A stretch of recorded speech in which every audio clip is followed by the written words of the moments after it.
სამშვიდობის ძვირფასო ტელემაყურებლებო და რადიო მსმენელებო, დღეს ორშაბათია, 8:30-ია, ტრადიციულად პირდაპირ ეთერში გადაცემა კრიტიკული აზრი და ჩვენ ამ გადაცემის ორშაბათი დღის სამყვანები, მე გიორგი ლომია და ბატონი გოჩა ჯუჯუა, თქვენთან ერთად ვიქნებით 2 საათის განმავლობაში. მეორე ნაწილში შემოგვიერთდება როგორც ყოველთვის საფრანგეთიდან ჩვენი მეგობარი გიორგი პოპხაძე. თქვენ როგორც ყოველთვის შეგიძლიათ დარეკოთ პირდაპირ ეთერში, ჩვენი ტელეფონის ნომერი არის 557 885588, დაგვირეკეთ, გითხარით თქვენი აზრი იმ თემასთან დაკავშირებით, რომელსაც ჩვენ შემოგთავაზებთ, ან შემოგთავაზებთ თქვენთვის უფრო მეტად აქტუალური თემები. მე კი მინდა დავიწყო სურსათის უსაფრთხოებით და ენერგეტიკული უსაფრთხოებით გადაცემა. რამდენად მნიშვნელოვანია ქვეყნისთვის, ჩვენ ხო სულ გვესმის, რომ სუვერენიტეტს გვაკარგინებენ, რა არის სუვერენიტეტი, რომ გვესმოდეს ზოგადად, ეს არ არის მხოლოდ და მხოლოდ ის, რომ ხელისუფლება აკეთებს იმას, რაც მას სურს და ვერავინ ვერ ერევა მის, ასე ვთქვათ, შიდა პოლიტიკაში. ეს არ არის მხოლოდ სუვერენიტეტი. სუვერენიტეტი არის ის დამოუკიდებელი განვითარება ქვეყნის, რომელიც ფლობს სასურსათო უსაფრთხოებას, რომელიც ფლობს ასევე ენერგეტიკულ უსაფრთხოებას და აკონტროლებს ენერგეტიკას და აკონტროლებს სურსათს და იმ შემთხვევაში თუ კი მოხდება იზოლაცია ქვეყნის, როგორც ეს მოხდა 2019-2020 წელს, გვახსოვს ჩვენ, რომ ერთი პერიოდი ჩაიკეტა საზღვრები და ვერც შემოდიოდა, ვერც გადიოდა საქონელი და ჩვენ ყველას გვახსოვს ის პერიოდი. აი თუ მსგავსი რამ კიდევ ერთხელ მოხდება ქვეყანას, რომელიც ფლობს საკუთარ ენერგომატარებლებს, საკუთარ სასურსათო ბაზებს, ასე ვთქვათ, მას არ დაემუქრება არანაირი საფრთხე, მაგრამ ქვეყანა, რომელიც ძირითადად იმპორტზე არის დამოკიდებული, არა მხოლოდ სურსათის მიმართულებით, არამედ ენერგეტიკული მიმართულებითაც, იმას ბუნებრივია ემუქრება საფრთხე. ამიტომ დღეს, როდესაც ჩვენ ვსაუბრობთ ფასების მომატებაზე, სხვათა შორის რამოდენიმე ინტერნეტში რამოდენიმე ასე ვთქვათ, მესეჯი წავიკითხე, რომ თითქოს რაღაც პროდუქტებზე ფასები დაიწია. სპეციალურად წავედი მაღაზიაში, ვნახე, უბრალოდ მე მაგალითად არ შემიძლია დავასკვნა, რომ ფასები დაწეულია, იმიტომ რომ ამათმა რომ აწიეს ფასები, მე ოდნავ დაწიეს, ფაქტიურად აწეული ფასები დარჩა, უბრალოდ დაწეულია იმ ძველ აწეულთან შედარებით და ეს უფრო მოტყუებას გავს, ვიდრე რეალურად ფასების დაწევას. ზარია ეთერში უპასუხოთ და მერე გავაგზავნოთ. გისმენთ, ისაუბრეთ. გისმენთ, ისაუბრეთ. მოგესალმებით. გოჩასმელა მაქსები. ბატონო გოჩა. ქეთანა მაქსები. გისმენთ. ბატონო გოჩა. მუშაობდი მეთამედრაში.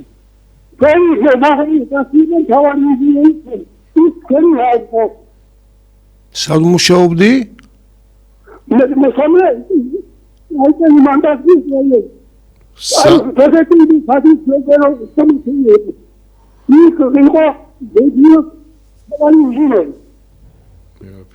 არ ესმის, იცით?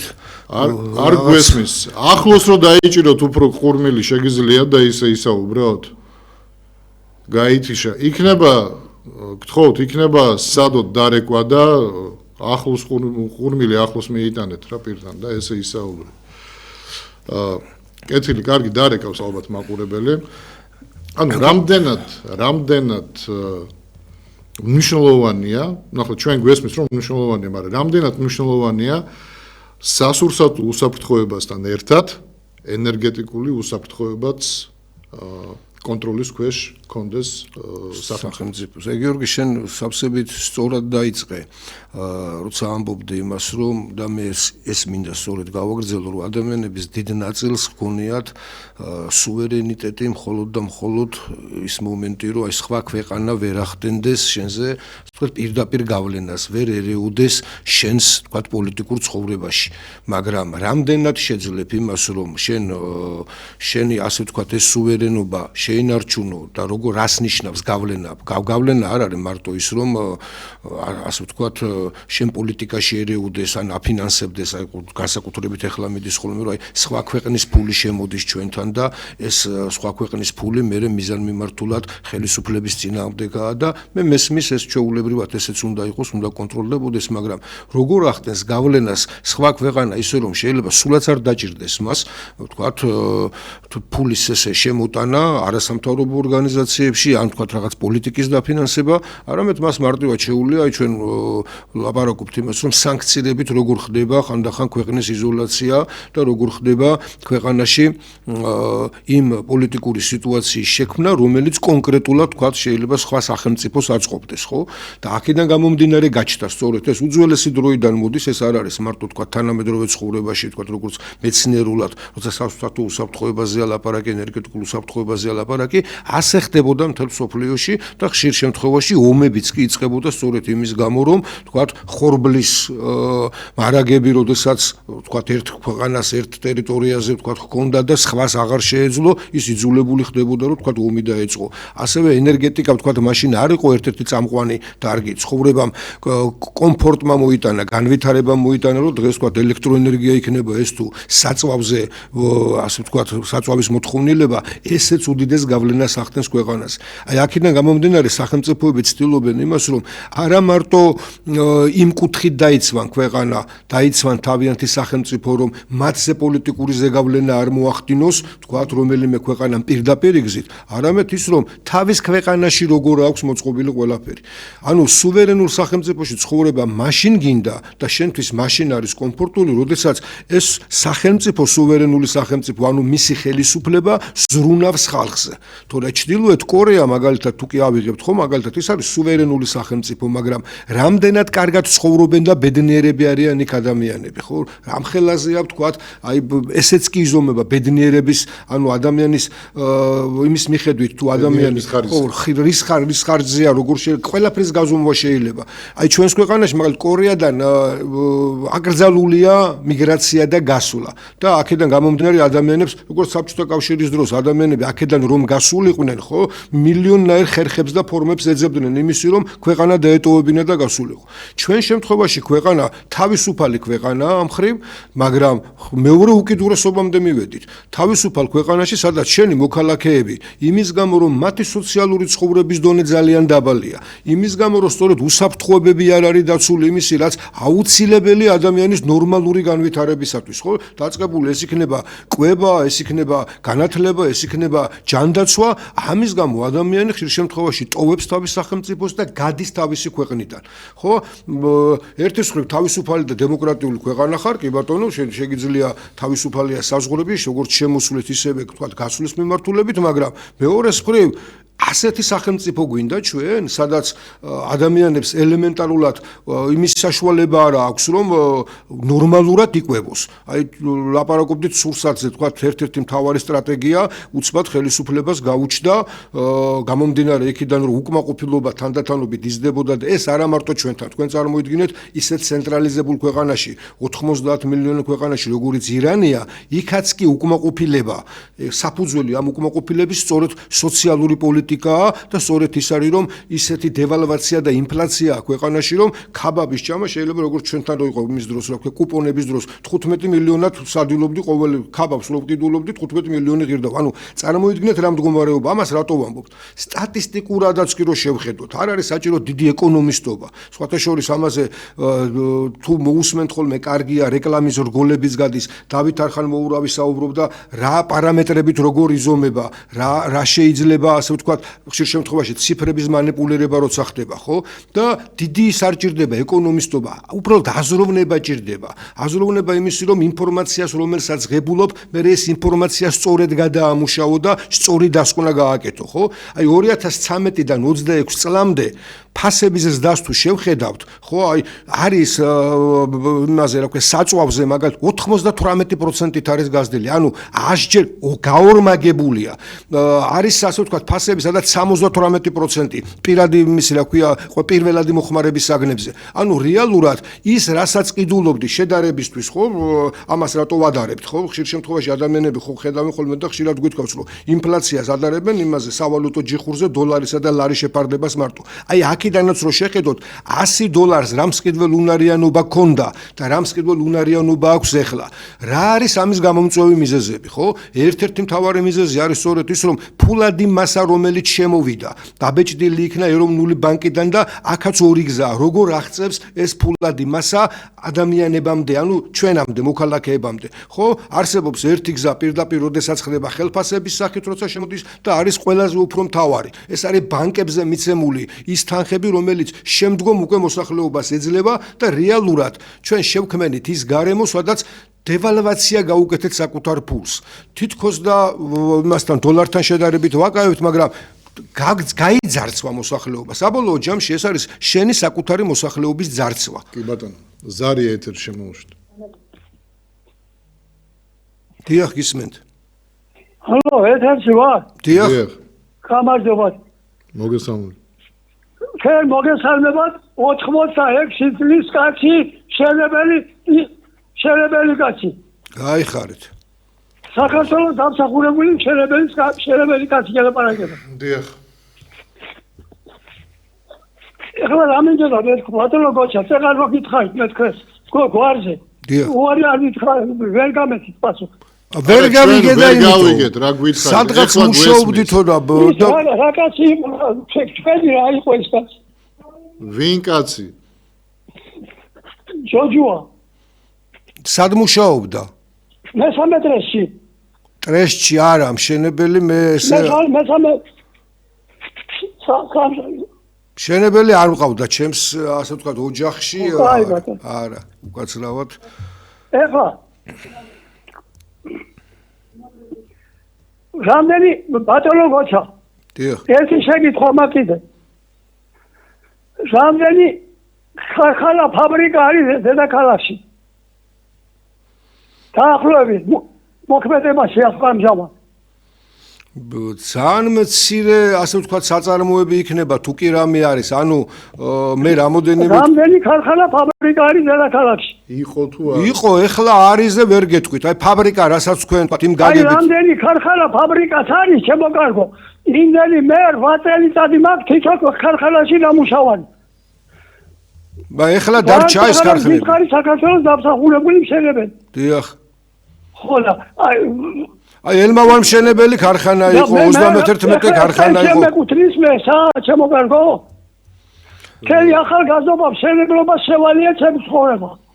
კი, ჩვენთან არ არის სინამდვილეში პენსია არ ქვია იმას, რასაც ეს არის მე დახმარება, უფრო სოციალური დახმარება, ვიდრე ის რომ რასაც პენსია უნდა ერქვას, მე სოციალური დახმარება ვიცნობ მე მაქვს, მაგრამ რამდენიმე გაბა?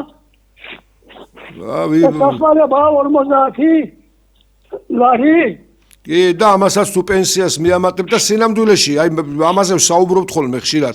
იმისათვის რომ ადამიანი მინიმალურად კონდეს, აი მინიმალური არსებობისთვის დაახლოებით 1 წუთზე 1500 ლარი მაინც უნდა იყოს, რომ ადამიანმა თავი ადამიანად იგრძნოს. ვიცი? 1500 ლარი უნდა მქონდეს, მე ახლა 1500 ლარი. კი, გეთანხმებით. არის აი სწორედ მშენებლობა შევალია რაც ქარხანა ნახევარი დედაქალაქი თბილისში ჩემი აღშენებული ბატონო. ეთანხმებით. არის აი ბევრი ადამიანის სატკივარს ეხებით თქვენ, იმიტომ რომ ადამიანებმა რომლებმაც თელია თავისი შეგნებული ცხოვრება იმას მიუძღვნეს, რომ საზოგადოებისთვის რაღაცა გაეკეთებინათ. დაფასებული ადამიანები იყვნენ, დღეს აღმოჩნდნენ ეს ადამიანები ზედმეტები არიან საერთოდ და ხშირ შემთხვევაში ვხედავთ, რომ არა მარტო ისინი, თქვენ წარმოიდგინეთ, რომ აი სწორედ ამიტომაც არის ხელისუფლება ნაკლებად ფიქრობს. ხელისუფლება ფიქრობს, რომ თუ კი მას ეხებიან, მაშინ სუვერენიტეტი ირღვევა, მაგრამ სუვერენიტეტი სინამდვილეში ხალხისგან მოდის. ხალხი თუ არის ამ მდგომარეობაში, რომ ელემენტარულად ცხოვრება ადამიანს, გინდა შვილიშვილებთან, გინდა 86 წლის კაცი ბრძანდები დაწმუნებული ვარ, შვილიშვილები გეყოლებათ, შვილთა შვილები გეყოლებათ და გინდათ რომ ღირსეულად მათთან კონდეთ ურთიერთობა და ამის საშუალება არა გაქვთ. ამის ეს არის ყველაზე დიდი ტკივილი და ის ბავშვები რას უნდა ხედავდნენ, რომ ადამიანი, რომელიც წესიერად ცხოვრობს, ადამიანი, რომელმაც მთელი თავის ცხოვრება, შეგნებული ცხოვრება შრომაში გაატარა, ადამიანი, რომელიც საზოგადოებისთვის ქმნიდა პროდუქტს, ქმნიდა რაც შეეძლო ინტელექტუალური იყო ეს, შრომითი იყო, ნებისმიერი სახით შექონდა წვლილი საზოგადოების განვითარებაში. აღმოჩნდეს ადამიანები, რომ საერთოდ ზედმეტები არიან და თანაც ყველაზე საშინელება ის არის, რომ მათ არ შეუძლიათ, ეხლა ვისაც შეუძლია, თქვა 60 წლამდე ადამიანების დიდი ნაწილი, ჩვენი ქალბატონების დიდი ნაწილი წასულია უცხოეთში იმის გამო, რომ დასვენებული რო ყოფილიყო და პენსიაზე ყოფილიყო იმის მაგივრად, სხვა ადამიანებს ემსახურება, რომ თავის ისევ შვილებს და შვილიშვილებს რაღაცა შეაწიოს. ის ადამიანი ამას ხელფას პენსიით უხდის. ანუ უცხოეთში. კი. ვისაც ემსახურებიან, ის სწორედ პენსიით იხდიან ამ ყველაფერს, იმიტომ რომ უმეტეს შემთხვევაში გეთანხმები ის ადამიანები არიან ხან შესული ადამიანები, რომელთაც საშუალება აქვთ იმის რომ მომვლელები დაიკიდავ. კი ბატონო, ზარია შემოუშვით. გამარჯობა. მოგესალმებით. მე შეკითხვა მაქვს, შევარნაძე რო ანაბარები რო ჩახლაბა. ხოდა მოწრებო რო შეპირდა რო აი ჩვენი მოსვლის დროს დაკიბრუნებთო ამ ანაბარებს და რავი არაფერი არ აჩენს ერთი. ანაბარების სხვათა შორის ანაბარებს უფრო წინაც კი პირდებოდა და ამას მე არ მახსოვს ანაბრებზე ქონდა ოცნებას რომ დავაბრუნებო არ ქონდა სხვათა შორის შემიძლია თქვა რომ სომხეთი უხდის ანუ საბჭოეთში საბჭოეთში ჩვენს გარდა ყველამ რაღაცა გადაიხადა არა სასომხეთმა ეხლა კიდე ერთი პაკეტი გამოუშვა რამდენი მილიარდია და დაურიგდა ისა რამდენი მილიონია დაურიგდება მოსახლეობას ოღონდ მან დათქმა ვინც 40 წლამდეა დაბადებული ხდები ანუ მაგათ იმ ხალხს მოემსახურებიან ეხლა ხო მე მომავალ წელს ალბათ ვინც 45-მდე არის დაბადებული და ასე შემდეგ ალბათ გაზრდნენ არ ვიცი ნუ სასომხეთს რაღაცა გზა მაინც აქვს არჩეული და რაღაც გეგმა ჩვენთან არ არის სამწუხაროდ ნუ ოცნებასთან კითხვა ზარია ეთერში საღამომშვიდობისა მეგობრებო. საღამომშვიდობის. აი გისმენთ და აი გუზებს ყდები რა, ეხლა რამდენჯერ შეიძლება ერთი და იგივეს ლაპარაკი მე არ ვიცი ბატონო გოჩა და ბატონო გიორგი. უნდა ილაპარაკოთ რა თქმა უნდა, მაგრამ ჩვენ ამ ლაპარაკს ჩვენ კი ვისმენთ და გუზებს ყდებით, მაგრამ ის ვინც უნდა მოისმინოს, იმას სულ არ აინტერესებს ჩვენი საუბარი აქ ჩვენი ასე მუსაითი ასე ვთქვათ. უბრალოდ ეჩით რას ვაპარაკოთ, აი ჩვენ ვიზახით კვების უსაფრთხოებაზე, პროდუქტების უსაფრთხოებაზე, მაგრამ ჩვენ ვლაპარაკობთ მათ ხარისხზე. მე რა რომ მოიტანენ თქვა იაფასიან რაღაცა პროდუქტს და ჩვენ ჯანმრთელობისთვის ამით რა. არა, ქალბატონო ბოდიშით, როდესაც ჩვენ სასურსათო უსაფრთხოებაზე ვსაუბრობთ, მანდ იმდენად ხარისხზე არ არის საუბარი, თუმცა ხარისხით რა თქმა უნდა მნიშვნელოვანია. მანდ საუბარია იმაზე, რომ ჩვენ თვითონ უნდა ვაწარმოებდეთ და არ ვიყოთ დამოკიდებულები სხვებზე. ქვეყანა ამ კუთხით უსაფრთხოდ თავს იგრძნობს მხოლოდ მაშინ, როცა გამოკვებავს საკუთარ თავს. თუ ჩვენ ვართ იმპორტზე დამოკიდებულები, ამას არ ქვია სასურსათო უსაფრთხოება. ეს არის დამოკიდებულება სხვა ქვეყნებზე, სხვა მწარმოებლებზე. რაც დაუშვებელია ქვეყნისთვის, თუ კი ის თავსდებს იმაზე, რომ სუვერენიტეტით, ასე ვთქვათ, აწონებს სხვებს თავს და დამოუკიდებლობით და ასე შემდეგ. თუმცა მე თქვენ გეთანხმებით, რა თქმა უნდა, ერთ-ერთი მდგენელია მთლიანად ამ სასურსათო უსაფრთხოების არის ხარისხი. იმიტომ ონკოლოგიური დაავადებებით საქართველოს პირველ ადგილზეა. ერთი კითხვა მაქვს. დიახ. აი ჩვენ საუბრობთ იმაზე მეგობრებზე, მეზობლებზე, ვიღაცებზე, აქეთური, იქეთური. ჩვენ საერთოდ ყავს მეგობრები? მაინტერესებს ძალიან. ვინ არის ჩვენი მეგობარი? ჩვენ მეგობრები ხომ არ აყავს. ეს არ უნდა ჩავიდოთ ტვინში, რომ ჩვენ არავინ არ აყავს მეგობარი მთელ მსოფლიოში და არავის არ აყავს ერთმანეთის მეგობრები. ეს ხო გვესმის, არა? ჩვენ არ უნდა გავანძრიოთ ესო ხელი, კაცო, ვერ გავიგე. ჩვენი ტვინი ვერ უნდა გავანძრიოთ. ჩვენ რო ვიძახით ბავშვები სწავლობენ იმას, რომ თურმე თუ მუშაობ კეთილსინდისიერად, ესე იგი არაფერი არ გერგება. სად არის მორალი? ჩვენი ქვეყნის მორალი რაში გამოიხატება? ჩვენი მიზანი ქვეყნის, როგორც ქვეყნის, როგორც ისტორიულად ძალიან დიდი ისტორიის მქონე ქვეყნის, ამდენი გმირებით, მაინტერესებს საერთოდ, ეს საერთოდ სად არის? ამას არ უნდა ასწავლიდნენ სკოლაში. ჩვენ რო განათლებაზე ვიძახით ტექნიკური უნივერსიტეტი და ისე უნივერსიტეტი, მე მაინტერესებს სკოლას არაფერი. ჩვენ რა გვიდა ესეთი განათლება, რომ ბავშვმა არ იცის თავისი ისტორია, თავისი ფესვი არის. ბავშვმა და რა გაიზრდება მისგან, კაცმა იცის, იმიტომ გარბის ახალგაზრდობა აქედან, რომ არაფერი არ აკავებს ამ ქვეყანაში, არაფრის კეთება არ უნდა. ჩვენ რა უნდა ვილაპარაკოთ, როცა დატოვეს სოფლები, შემოვიდნენ ქალაქში და აქ ბირჟაზე დგანან და არაფერს არ აკეთებენ. ეს არ არის მაგალითი. მე ამას მთავრობას თავისი წილი ძალიან დიდი ცოდვები აქვს. ამას თავი დავანებოთ ამ წუთას. ჩვენ თვითონ რაც ვაკეთებთ რა, ჩვენ ხელი არ უნდა გავანძრიოთ. თუ ღვთის იმედად უნდა ვიყოთ, რომ ზემოდან მანანას გადმოგიგდებს უფალი. მე ქრისტიანი ვარ და ასე მესმის. შენი საქმე გააკეთე სიკეთე და ღმერთი მაშინ დაგიცავს და დაგიდგება გვერდით. ხელი თუ არ გაანძრიე, დავით აღმაშენებელს არ შეეძლო დამჯდარიყო ეთქვა, ვანე იცი რა ღმერთის წამს და მეტი არაფერი არ მინდა.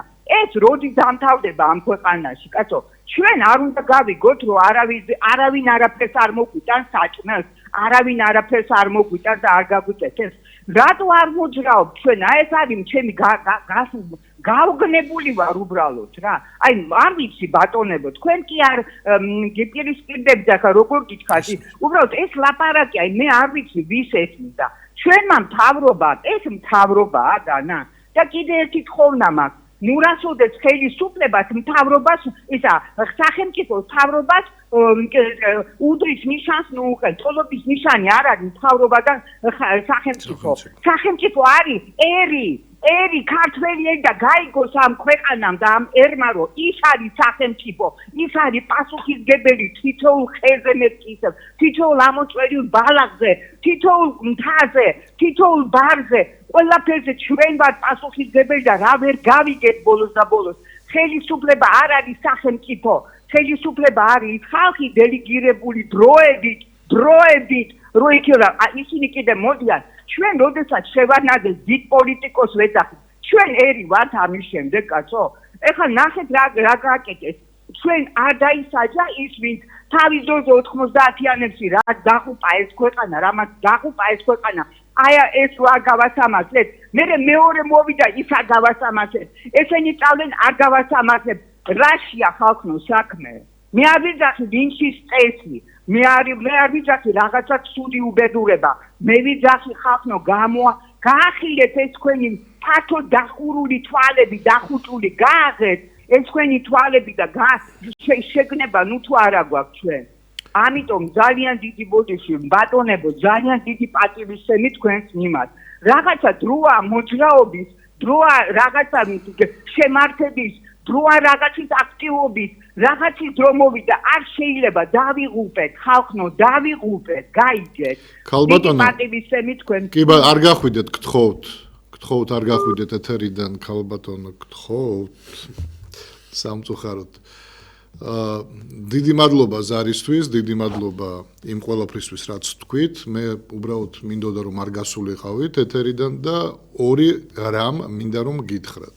ანუ ფაქტიურად ორ რაღაცაზე პასუხი. პირველი, ჩვენ არასოდეს ეთერში თქვენ ასეთ ეთერს ამოაგდეთ ინტერნეტიდან, ასეთ ეთერს ვერ გვაჩვენებთ, სადაც ჩვენ ვამბობთ, რომ სახელმწიფო დამთავრება ერთი და იგივეა, პირიქით, ჩვენ ყოველთვის ვმიჯნავთ და ვამბობთ, რომ ხელისუფლებაში მყოფი პოლიტიკური ძალა.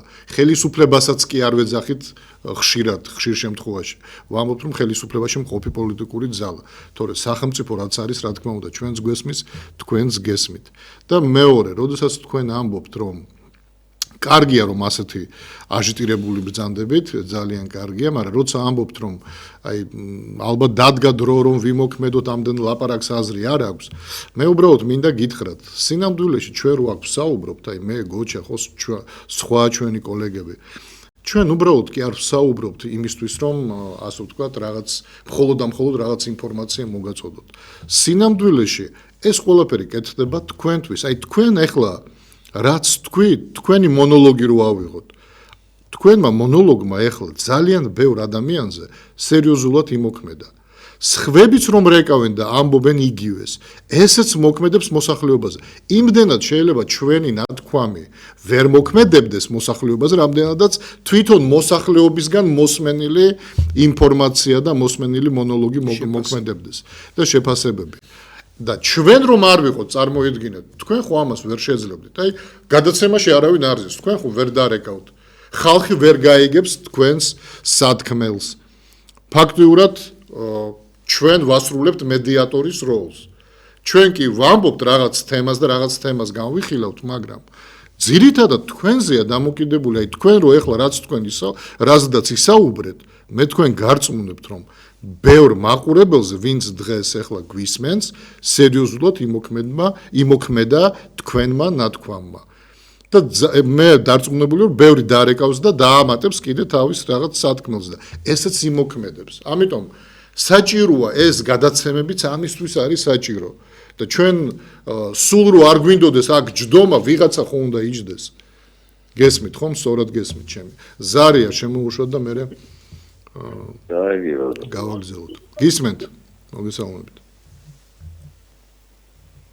ისაუბრეთ. ალო. დიახ, ისაუბრეთ, გამარჯობა. ერთი წინადადებით შემოდივარ თქვენთან. დიახ. ერთი წინადადებით, ასეთი წინადადება იქნება. ამდენს საუბრობთ. ამდენ და ერთი ისეთი ჯგუფი არ შეიქმნა, პარტიას თავი დავანებოთ პარტიებს ჩვენ. ერთი ჯგუფი არ შეიქმნა, რომ დასახოს გეგმები, რით საით მიუდგეთ ცხოვრებას, როგორ გავამფრიალოთ, გავამაგროთ საქართველოს და როგორ ავაყოვოთ საქართველოს. მარტო ერთი პოლიტიკა კი არ უნდა იყოს ჩვენ წინაშე ძალიან პრობლემა. აი სოფლის მეურნეობა, რეზერვება, ინდუსტრია და რა ვიცი, ყველაფერი გასაკეთებელია, უკვე დაანგრიეს ქვეყანა.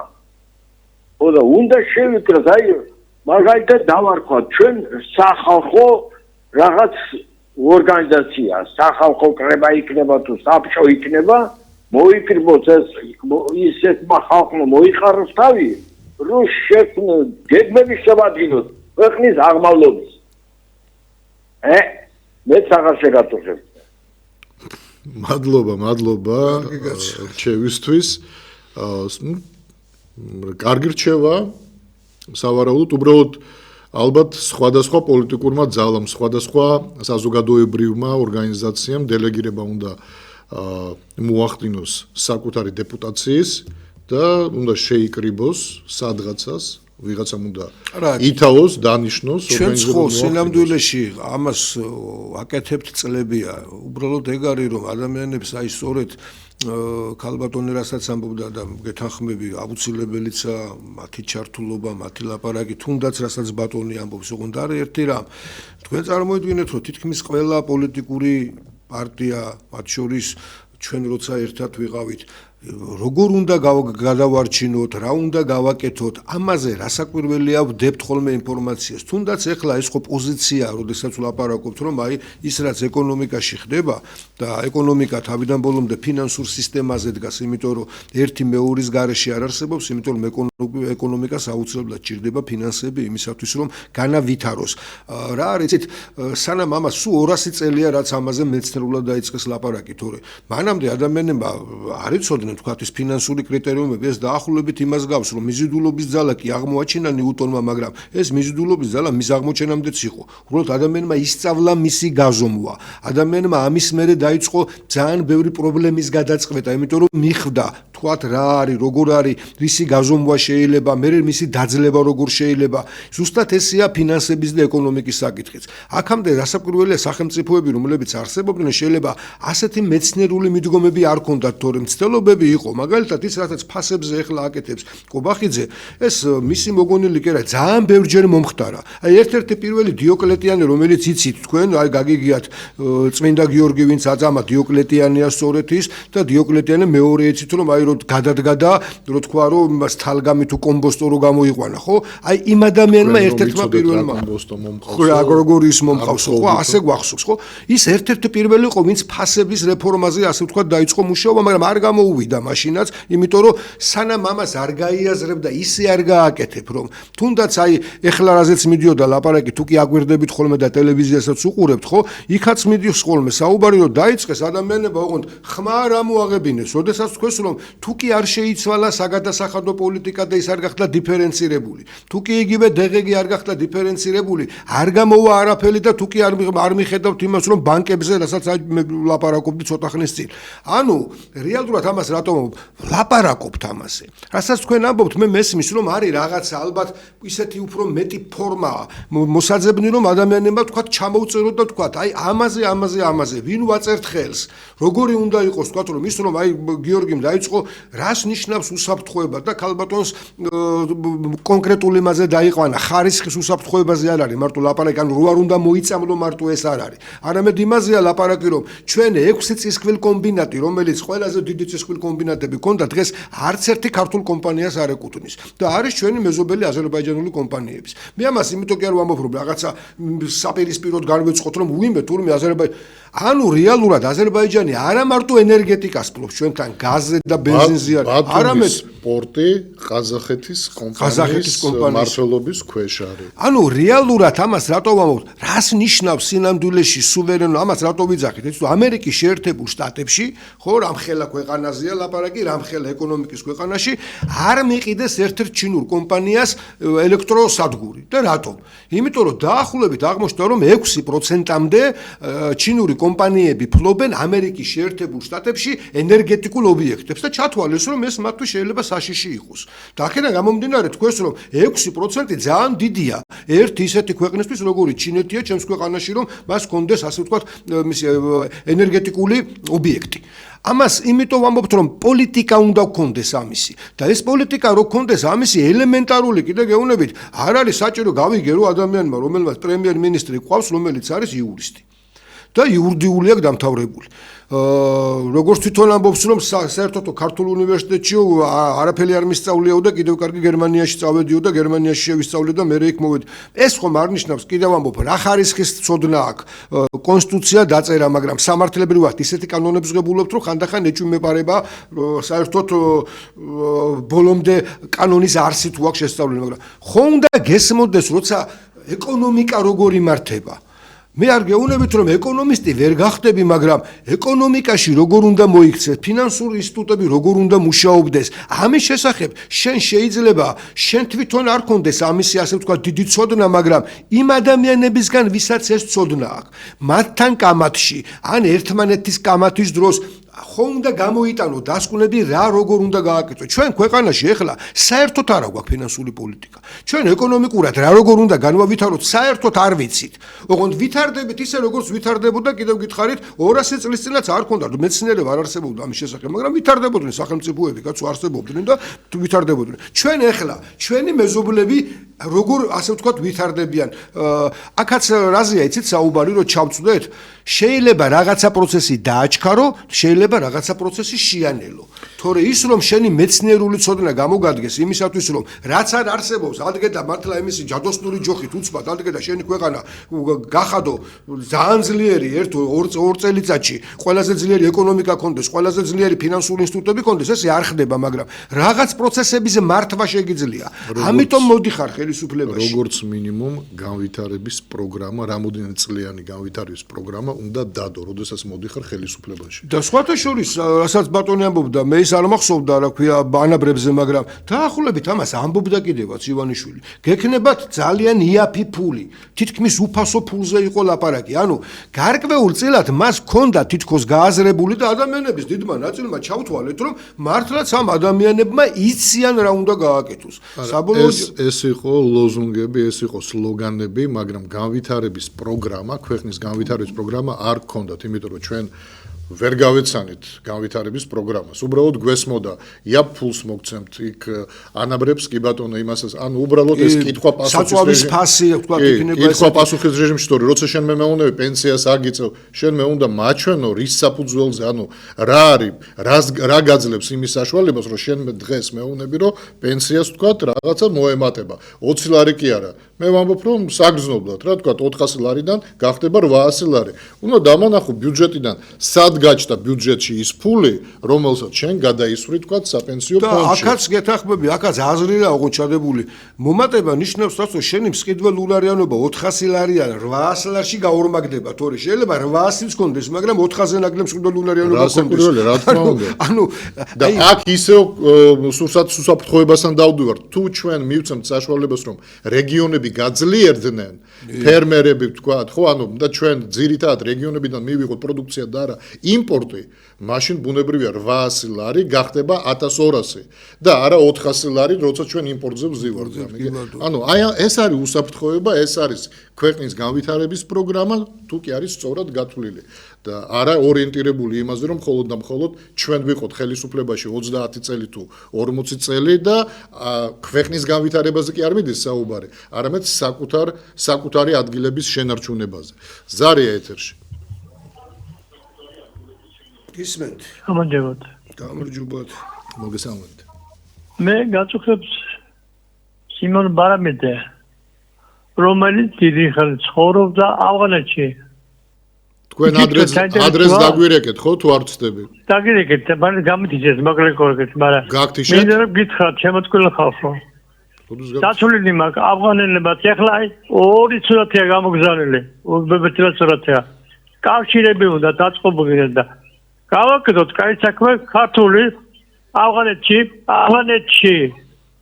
რობი არ შეგიშიდეთ.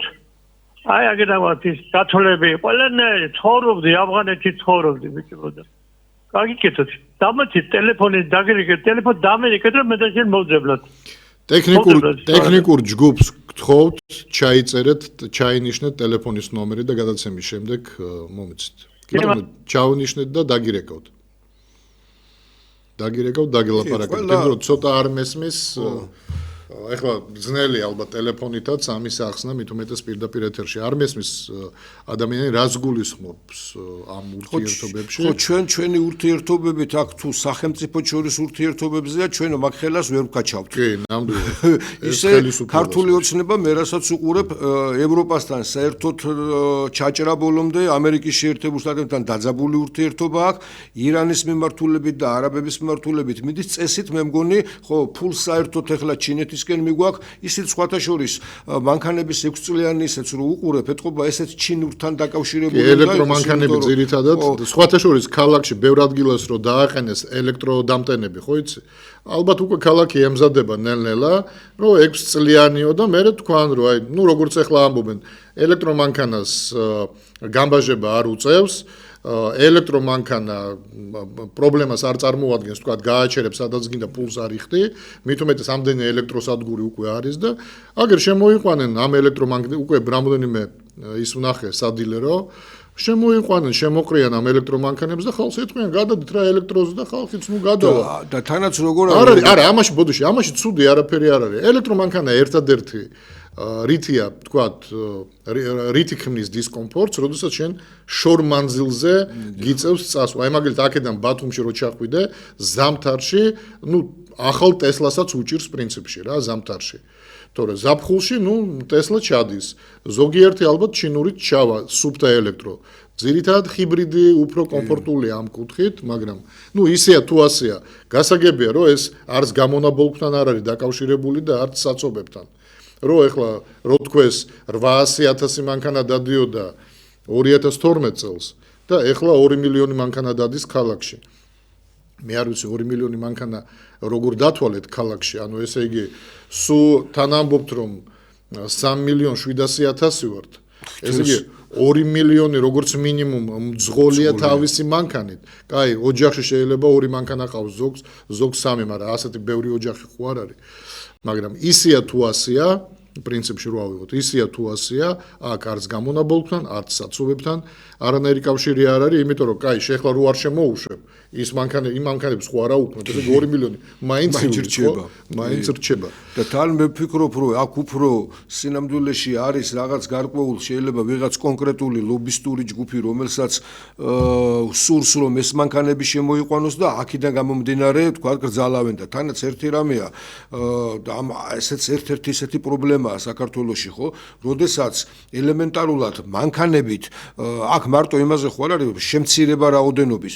ხიდი არაშენებულა ქვეყანაში რამდენი ხანია უკვე საბჭოეთის პერიოდიდან მოყოლებული თბილისში ელემენტარულად და არ ფიქრობენ იმაზე სინამდვილეში როგორ უნდა მოახერხონ რომ ის რაოდენობა მანქანების რომელზეც დათვლილი იყო თავის დროზე გზის სიფართე იმაში რა ქვია კორპუსებს შორის თქვათ შემავალი გზები როგორ უნდა ყოფილიყო ეს ხომ ყველაფერი გათვლილი იყო მაშინ მეცნიერულად თვლიდნენ რამდენ მოსახლეზე რამდენი ასე ვთქვათ ქუჩის გამტარიანობა როგორი უნდა ყოფილიყო ამაზე ხო აღარავინ აღარ ფიქრობს იმაზე ქალაქში მაგალითად ხო თქვენ რო ქალაქში დღეს მე შევაჩერებდი საერთოდ მშენებლობას ერთადერთი დავტოვებდი მშენებლობას თუ კი არის ავტოპარკის თქვათ შენობები მიწისქვეშა იქნება ეს თუ თქვათ რა გაჩერდეს უნდა ინფორმით კი არა მაგრამ იქ ფულს იგებენ იქ სადაც კი აი კორპუსის აშენების აზრი რა არის 100 მოსახლე რომელიც ერთ სართულზე ცხოვრობს იმის ადგილზე თუ 100 სართულიან სახლს ანუ 100 ბინიან სახლს აშენებ სინამდვილეში იმას კი არნიშნავს რომ იქ მე 4 5 და 6 სახლი უნდა ჩადგა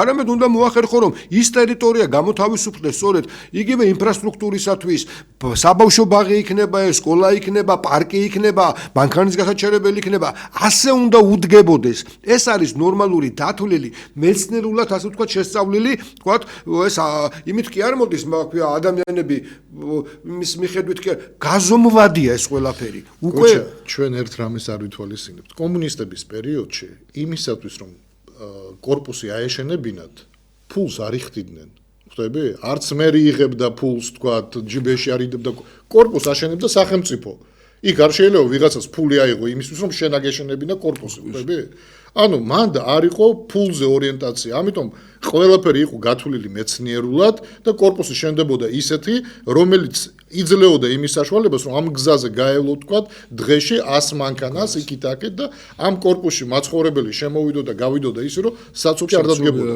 დღეს საუბარია იმაზე რომ რაც შეიძლება მეტი ფული გაკეთდეს. ამიტომ კორპუსი უნდა აშენდეს ვაკეში 100 სართულიანი კორპუსი, იმიტომ რომ გაყიდიან $4000 კვადრატულ სერიოზულ ფულს იშოვიან და არავის არ აინტერესებს შენი მეცნიერება. ეს გზა, ვაკის გზა გაატარებს 1000 მანქანას, თქვათ 1 საათში? თუ ვერ გაატარებს და აგერ რაც ხდება ვარაზის ხევზე, რაც ხდება ვაკის მიმართულებით, კი ვხედავთ ყველა. ზარია ეთერში. გისმენთ? ალო. დიახ, გისმენთ. გამარჯობა ძმებო. მოგესალმებით. რა არის თქვენ გადაცემას მე ხშირად უსმენ. დიახ. ისე მოგდის როგორც არა მე პატარა ვარ, ბევრად თქვენზე უფროსი ვარ და მართლაც ყველაფერი და ძალიან კარგ საკეთებდნენ რო არ აშენებდნენ. ახლა კორპუსს აშენებენ, ეზო არ აქვს, არა ხიდმებია ვის ყავს, სრული ყვავის შემოძენ, მე-12 სართულზე ერთი მეორე კიდე ახლა როგორებულობენ კანონს რაც მიიღენ კანონი ხალხის საზოგადოებისთვის მისაღებია განმარტებასწორები ისეთი ხალხი რომელიც ამათგან არის მადლიერი მე ვარ ასაკოვანი კაცი სომის ვეტერანის უღა ყველაფერი და მაგ ის ხელისღებს რომინას უძრახუნებდა და თამაშობდა იმას და მე ერთნაირი პენსია მაგდა ახლა კომუნისტებს ზოგი სოციალური საკითხი ახლა შეიძლება არ მოგწონი იმას დაცული იყო და ბევრად უკეთესად ამას ძაბზე კომუნისტების დროს მე ხო ხედიმოდი ორლად და 10 კაპიკას ოდა ყველაფერი პროდუქტი იყო იაფი ახლა მათალეთ ეს საიდან გამოიწვია ისი ახლა რუსებთან ისი მეგობრობა ყველა ქვეყანასთან უნდა მაგრამ ნაუროვნიო უბრალოდ თქვა თანაბარ იმას ისე კი არა შენ რომ მიბძანო ეს რატო ასენი ასე და რატო თუ გასულ სპორტის სასახლე რო ახსენ და ხრუშჩოვმა რა თქვა გენერალმა ძაღლი მიაკვა მაგას რა თქვა ეტუ ეს ისტორია ბუჩგოთ ბალნიცი ეს სწორლოდა მე რუსეთ ჩვენი სპორტის სასახლე რატევადობისა მასეთი აქვს ქარხანას ლიხაჩურის ქარხანას აქვს მასეთი სპორტი ყოველთვის უსამართლობა კლავდა და ვილაპარაკოთ სამართალზე ერთი ხომახვედა მე მაგალთან დამაჭინე 87 წლის კაცი ვარ უყალნა აზროვნება დამიტოვა რომ ველაპარაკო ეს კანონი მისაღებია ქუთაისური ანდაზაროა იმათ არ ვიცი მე ვთქვია და კიდია და გინწამი გინდარაო ისე გამოსვით მაგაცო რომ დაუფიქრები არა დაბიქცით პოლიცია არა ტაში დამიგარი და ზოგს ვაზოლია ხალხზე ტაში საკრებია მე ტას დაუგრავ იმათ რომელიც შექმნეს სოციალურ საკითხს აბა დიპლომატია მე არ დიპლომატია რაც უკეთეს საკითხი მაგათი დიპლომატია იგებს ომს ომი ჩვენ მოვიგეთ ხუთი დიპლომატიის საშუალებით პატარატო მიგები და ისხალდნენ ისმიათი ქვენახი ვერ ადაქონდა მე იმ დროს სახურობდი ჯარში უკვე რომელიც ნაომარი ხალხი იყო 47 დამსახურებული 61 წლამდე და ისინი იწოდნენ მან ნიჩიო სობი ასკათ ქვენახი დარბაზან ინები გაიხარეთ ჯანმრთელობა მოგცეთ ღმერთმა გაიხარეთ კაი კაცი ბრძანდებით მართალი და ვიცით ტკივილი გალაპარაკებთ ამ ყველაფერზე რაც ხდება გაიხარეთ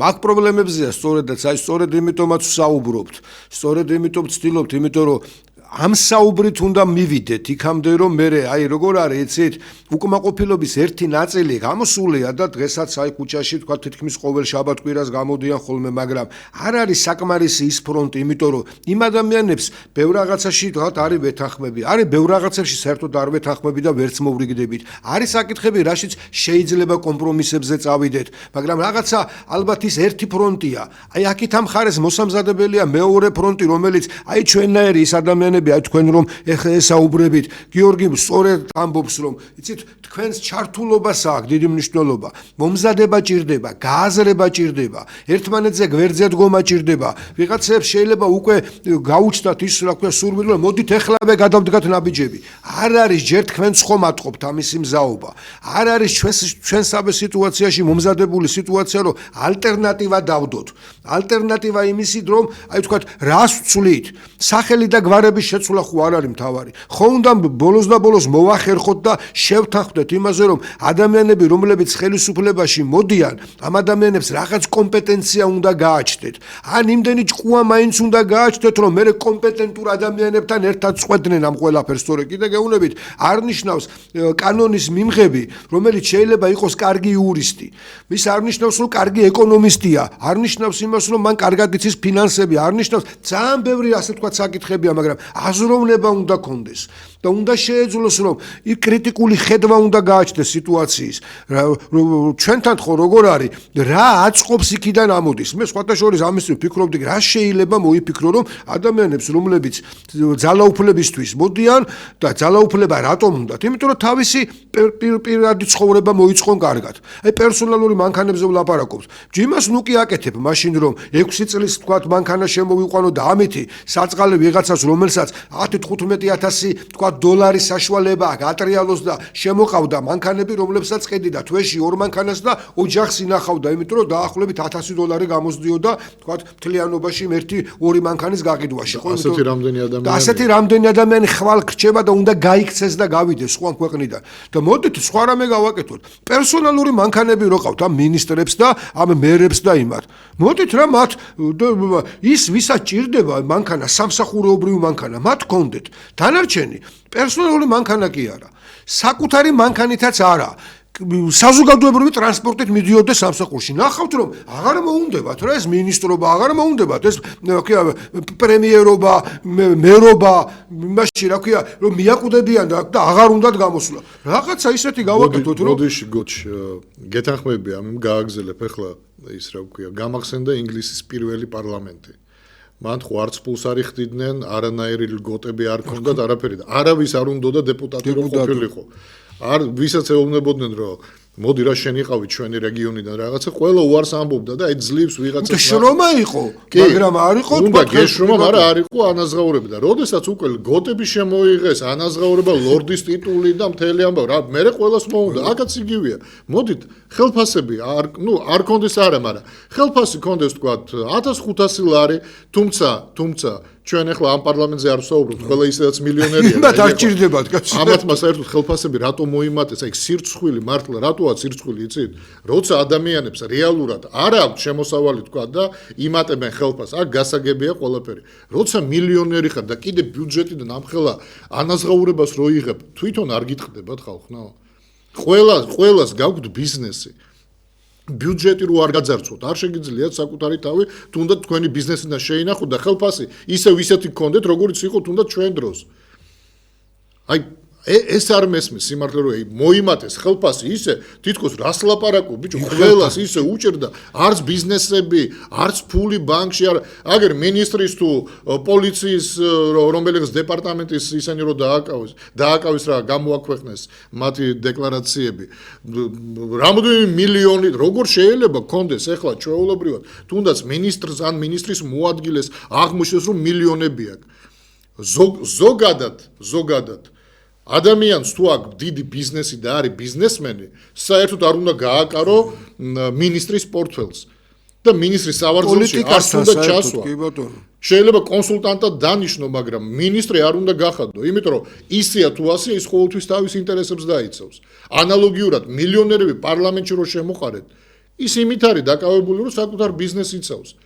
ანუ ხალხის ინტერესებს კი არა, საკუთარ ბიზნესს. ხო, ვერ დაიცავს უბრალოდ რა, ძალიან ნიშნავს. არა, ვერც გაამტყუნებ, მთელი ცხოვრება ის მუშაობდა იმაზე, რომ ფული ეშოვა და ეხლა ბუნებრივია ფული შენარჩუნება და უფრო ესე ვთქვათ, უფრო მეტად გამდიდრება სურს მას. იმიტომ რომ ხვალზე რა ელოდება არ იცის და ფული ბუნებრივია ყოველთვის ჭირდება და ამიტომ, როდესაც თქვენ გინდათ, რომ ხალხმა პარლამენტში მყოფმა ხალხმა ხალხზე იზრუნოს, ისეთი ხალხი უნდა აერჩიოთ, რომელმაც ეს ტკივი გულის ტკივილი თქვა და ეს რა ქვია, სიღარიბე და ეს ყველაფერი გამოცადა და იცი, აი მე თავიდან ვამბობდი ყოველთვის, რომ დანიშნეს, მაშინ ხიდაშელი დანიშნეს თავდაცვის მინისტრად. იმიტომ რომ ეს სამოქალაქო პირი დაინიშნა თავდაცვის მინისტრად, ეგ ჩვეულებრივი პრაქტიკა არის უცხოეთშიც. მე რომ მკითხო, არასწორი პრაქტიკაა. ადამიანს ჯარი ნანახი თუ არა აქვს, არ იცის რითი ცხოვრობს ჯარისკაცი, რითი სუნთქავს, რა უჭირს, რა ულხინს. როგორ შეიძლება მინისტრად დანიშნო და კონსულტანტები კი ყავთ, მაგრამ კაცი ბაიბურში რო არ არის ჯარში რა ხდება, რასაც ეთყვიან იმაზე ხელს აწერს.